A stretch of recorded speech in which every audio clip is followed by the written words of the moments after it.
শীতের সকালে সবজি খিচুড়ি চেটেপুটে খেয়ে নিলাম। আসসালামু আলাইকুম। কি খবর, কেমন আছো তোমরা? আশা করি সবাই ভালো আছো, সুস্থ আছো। আমরা আলহামদুলিল্লাহ ভালো আছি, সুস্থ আছি।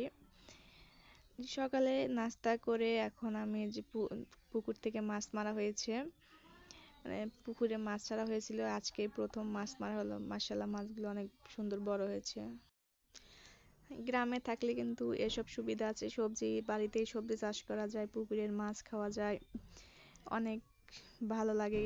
আর একদম টাটকা টাটকা মাছ কিন্তু পুকুরের, আর আমাদের পুকুরের মাছটা কিন্তু খুবই তাড়াতাড়ি বড় হয়। বেশি দিন হলে মাছ ছাড়া হয়নি, তারপরে কিন্তু মাছগুলো মাশাআল্লাহ অনেক বড় হয়েছে। আর এই যে মাছগুলো এখানে কি সুন্দর নাড়াচাড়া করতেছে, আমার বাচ্চারা তো এই মাছ দিয়ে তারা খেলতেছে, খুব আনন্দ পাইতেছে।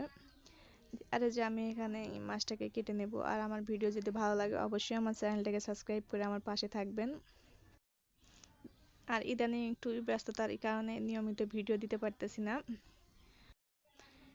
আর ছোট্ট একটা লাইক করবেন, কারণ আপনার ছোট্ট একটা লাইক কিন্তু আমার কাছে অনেক মূল্যবান। আর এই যে মাছগুলোকে আমি ধুয়ে পরিষ্কার করে নিয়েছি। আর এই যেখানে মাছগুলো আমি ভাগ করে ফ্রিজে রেখে দিয়েছি, কারণ আমরা মানুষ অল্প, মাছও অল্প লাগে। তো যতটুকু আমার প্রয়োজন সেটুকু করে রেখে দিয়েছি। আর এই যেখানে রান্না করার জন্য মাছটা নিয়েছি। আর এই যে কাজটা সেরে দুপুরে রান্না করতে চলে এসেছি। এখানে আমি ডাল রান্না করব, আর সেই পুঁটি মাছগুলো রান্না করব। তো এই ছিল আমার দুপুরে রান্না বান্না খাওয়া দাওয়া।